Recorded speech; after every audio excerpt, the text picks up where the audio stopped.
Hello everyone, I am nutritionist Azra Khan और आज के वीडियो में मैं आपके साथ 5 ऐसे लाइफस्टाइल चेंजेस आप शेयर करूंगी जो अगर आप साइमल्टेनियसली इकट्ठे फॉलो करेंगे तो आपका थायराइड रिवर्स हो सकता है और कंट्रोल हो सकता है वेरेवर यू आर एट। अगर आपका थायराइड डिटेक्ट हुए हुए कुछ ही टाइम हुआ है, यू कैन रिवर्स इट। पर अगर आप बहुत लंबे समय से थायराइड की पिल पॉपअप कर रहे हैं, रोज सुबह उठ के आपको एक छोटी सी गोली थायरॉक्सिन या थायरोनॉल की खानी पड़ रही है, तो आप उसको कंट्रोल कर सकते हैं। आप अपने डोसेज को over a period of time कम कर सकते हैं।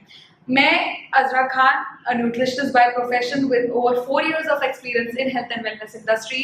In this 4 years of experience, मैंने over 800 क्लाइंट्स को, पेशेंट्स को ट्रीट किया है जो कि थायराइड के पेशेंट्स थे और उन्होंने अपना थायराइड को over a period of time control किया है। कुछ का डोसेज बहुत कम हो गया है, अर्ली स्टेजेस पे डिटेक्ट कर लिया था, उनका थायराइड रिवर्स भी हुआ है। तो आज मैं आपके साथ शेयर करूंगी वो 5 चीजें जो मैं अपने क्लाइंट्स से करवाती हूँ जब भी वो मेरे पास आते हैं विद थायराइड कंडीशन। पर उसके पहले मैं आपको थोड़ी सी जानकारी देना चाहती हूँ कि ये थायराइड होता क्या है, क्यों आपको थायराइड हो जाता है। जब आप इसको समझ लेंगे तो आगे चल के उसको कंट्रोल करने में भी आपको आसानी होगी। 20-30 ईयर्स पहले आप लोगों ने पिक्चर जरूर देखी होंगी, बहुत सारे लोगों के ये ग्लैंड बहुत सोलन हो जाता था। वो आयोडीन की कमी से होता था, क्योंकि तब हमारे सॉल्ट में इतना ज्यादा आयोडीन पाया नहीं जाता था और लोगों को गॉइटर हो जाता था। हम लोग डाइट में नट्स कंज्यूम करते हैं, अच्छा सॉल्ट कंज्यूम करते हैं, तो हमारी डाइट में आयोडीन की कमी अब नहीं रहती। इसलिए आपने गॉइटर का प्रॉब्लम बहुत सारे जगहों पे आप नहीं देखा होगा, हार्डली एनी। अब प्रॉब्लम क्या होता है? अब प्रॉब्लम होता है कि रोज सुबह उठ के एक पिल खानी पड़ती है ताकि हमारा थायराइड ठीक से फंक्शन करे। उस पिल के भी कुछ साइड इफेक्ट्स हैं जिसके बारे में मैं बाद में बात करूंगी। अभी फिलहाल हम बात करते हैं कि ये थायराइड बढ़ता कैसे है और क्या है ये थायराइड। हमारे दिमाग से गले का कनेक्शन है। आपको लग रहा होगा मैं क्या बोल रही हूँ, पर ये सच है।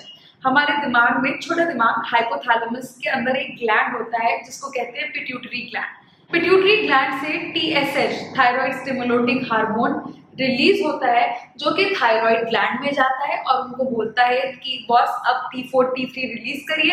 एंड जब T4 और T3 रिलीज होता है हमारे ब्लड सेल्स में जाता है और बाकी मेटाबॉलिक एक्टिविटी स्टार्ट करता है। एक छोटा सा ग्लैंड मिनिमम 500 फंक्शंस हमारी बॉडी के करता है। Most of the metabolic activities are dependent on thyroid. तो अगर आपका थायराइड अच्छे से फंक्शन नहीं करेगा, चांसेस आर कि आपका वेट गेन होना स्टार्ट हो जाएगा, आपका हार्ट प्रॉपर्ली फंक्शन नहीं करेगा, आपका मेटाबॉलिज्म स्लो डाउन हो जाएगा, आगे चल के सिवियर ऑटो इम्यून कंडीशंस होने का भी प्रॉब्लम होता है, आपका गट हेल्दी नहीं रहेगा और एक हार्मोन अगर इम्बैलेंस हो गया तो धीरे धीरे बाकी हार्मोन्स पे भी वो ट्रिगर करेगा ही करेगा और आपकी बॉडी में काफी हार्मोनल इम्बैलेंसेस हो सकते हैं। इन सब का सोल्यूशन बहुत छोटी सी चीज में है, बट वो हम आगे चल के बात करेंगे। अभी आपने ये समझा कि थायराइड कैसे रिलीज करता है T3 T4 को। अब बात करते हैं क्या होता है जब थायराइड T4 और T3 को रिलीज नहीं करता है। जब हम बहुत ज्यादा स्ट्रेस लेते हैं या हमारी नींद पूरी नहीं होती या बहुत ज्यादा ओवर थिंक करते हैं, तो पिट्यूटरी ग्लैंड जो कि हमारे ब्रेन में होता है वो थायराइड स्टिमुलेटिंग हार्मोन को सिक्रीट तो जरूर करता है, पर वो T3 और T4 के पास नहीं पहुंचता, वो डायरेक्टली अनरेगुलेटेड वे में हमारी ब्लड स्ट्रीम में पहुंच जाता है। तो अब हुआ क्या कि ब्लड स्ट्रीम में बहुत ज्यादा TSH हो गया, T3 T4 रिलीज नहीं हुआ और ओवर प्रोडक्शन ऑफ थायराइड की वजह से हाइपोथायरॉइडिज्म हो जाता है। हाइपोथायरॉइडिज्म की वजह से वेट गेन होना, हेयर फॉल होना, पुअर स्किन, क्रैक नेल्स, ये सारी इश्यूज आपको इमीडिएट सिम्टम्स दिखते हैं और लॉन्ग टर्म सिम्टम ये होता है कि आपकी मेटाबॉलिक एक्टिविटी कम हो जाती है, आपका गट अनहेल्दी हो जाता है एंड धीरे धीरे करके आपको बहुत सारी मेडिकेशन लेने पड़ जाते हैं, ना ही सिर्फ थायराइड। वहीं अगर आपका ओवर प्रोडक्शन के बजाय अंडर प्रोडक्शन ऑफ थायराइड हो जाता है तो भी आपका वेट लॉस बहुत जल्दी जल्दी होने लगता है, आपकी मेटाबॉलिक एक्टिविटी जरूरत से ज्यादा होने लगती है, जिसकी वजह से आप बहुत ज्यादा वेट लूज करेंगे, आपका BP फ्लक्चुएट बहुत ज्यादा करेगा। सो ईदर और both of them are a problem. Majorly thyroid, hypothyroidism और हाइपरथायरॉइडिज्म दोनों ही स्ट्रेस इंड्यूस्ड होते हैं, क्योंकि अर्बन सिटीज में, अर्बन लाइफ में क्या हो गया आजकल कि ना ढंग से खाते हैं, ना ढंग से सोते हैं और ना ही ढंग से अपना लाइफ स्पेंड करते हैं जिस तरीके से हमें करना चाहिए। हम सब इतने ज्यादा बिजी हो गए हैं जिसकी वजह से डायरेक्ट इम्पैक्ट हमारी ब्रेन हेल्थ पे पड़ता है, और उसका इम्पैक्ट डायरेक्टली हमारे थायराइड पे पड़ता है। So the tip number 1 which I am going to give you if you are suffering from hyper और हाइपोथायरॉयडिज्म इज कि आप स्ट्रेस लेना कम करें, थोड़े योगा आसन्स को इंक्लूड करें अपने रूटीन में, मेडिटेशन को इंक्लूड करें, अपनी स्लीप साइकिल को फिक्स माइंड शिफ्ट करते हो। आपको एक 8 घंटे की सुकून की नींद लेना बहुत जरूरी है ताकि आपका थायराइड ग्लैंड रिकवर कर सके, जिसकी वजह से जब TSH रिलीज हो तो आपकी TSH को वो रेगुलेट कर सके। ओवर थिंकिंग करने से, ओवर स्ट्रेस लेने से, जरूरत से ज्यादा चीजों के बारे में परेशान होने से आपका पिट्यूटरी ग्लैंड ढंग से फंक्शन नहीं करता, जिसकी वजह से रेगुलेट नहीं कर पाता है आपका हाइपोथैलेमस। स्ट्रेस की वजह से कॉर्टिसोल बढ़ेगा, कॉर्टिसोल की वजह से ब्लड शुगर बढ़ेगा और ब्लड शुगर की वजह से अगेन इरेगुलर हार्मोनल साइकिल आपकी होने लगेगी। TSH आपका ट्रिगर होता है, उससे आपका सेक्स हार्मोन्स भी उससे ट्रिगर होते हैं। So try to start meditation, try to have your bed sleep cycle. मैं अपने क्लाइंट्स को ये रिकमेंड करती हूँ कि वो चाहे 11 बजे सोएं चाहे 2 बजे, वो एक साइकिल में सोएं और हर रोज वो इतने ही बजे सोएं, इतने ही बजे उठें। अगर आपका वर्क ये डिमांड नहीं करता है कि आप रात भर जगे तो प्लीज आप सोएं अच्छे से। रात की नींद का कोई कंपैरिजन नहीं है। तो अगर आप कोशिश करके थोड़ा जल्दी सो के अच्छे से नींद लेके उठ सकते हैं, that is going to help you in recovering from your thyroid. It is not just a good lifestyle choice but आपके हार्मोन्स के लिए ये अब जरूरी है। Tip number 2 for people who are suffering from thyroid.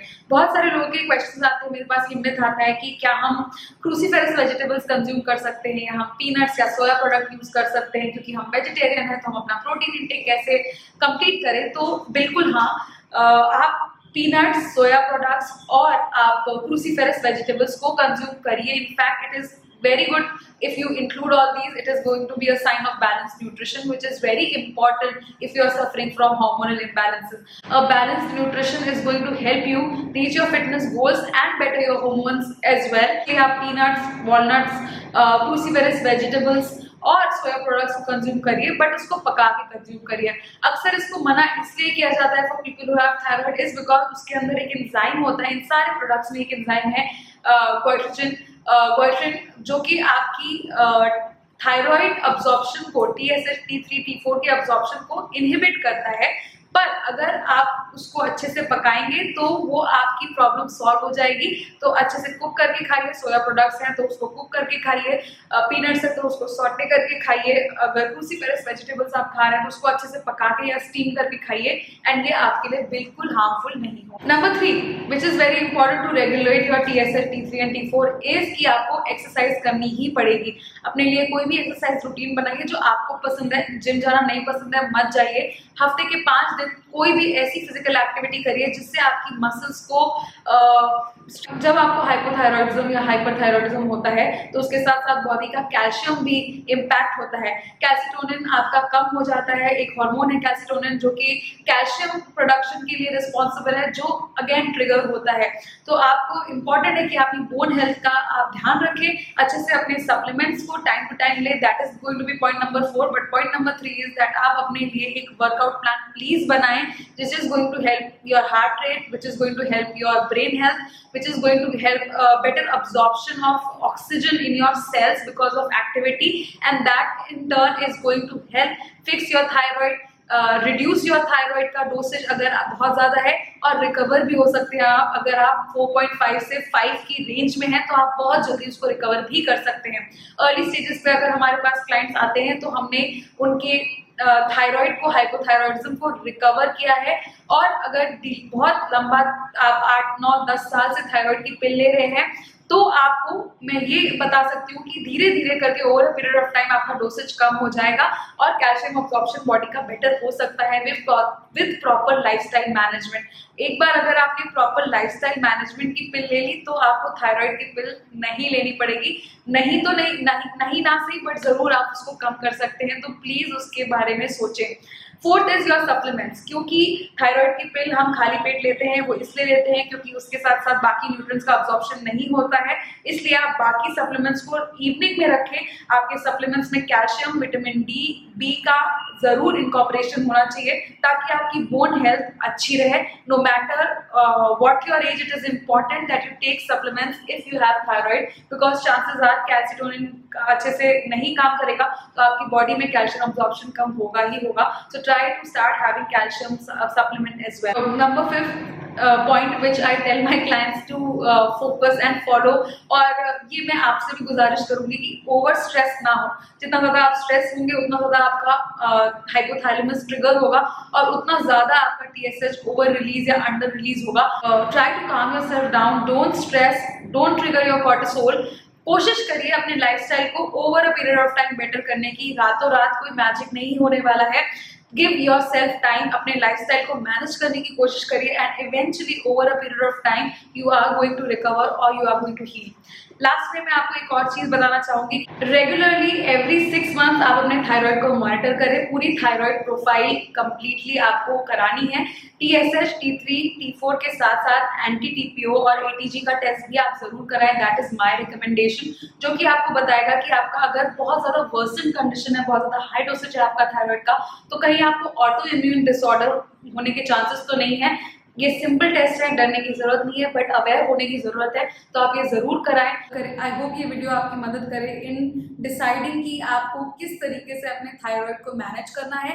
इसके आगे भी थायराइड से रिलेटेड कोई सवाल है या थायराइड मैनेजमेंट के साथ साथ आपको कौन सी डाइट फॉलो करनी चाहिए, अगर आप ये जानना चाहते हैं तो मुझे कॉमेंट्स में बताएं and I will make a video for that as well.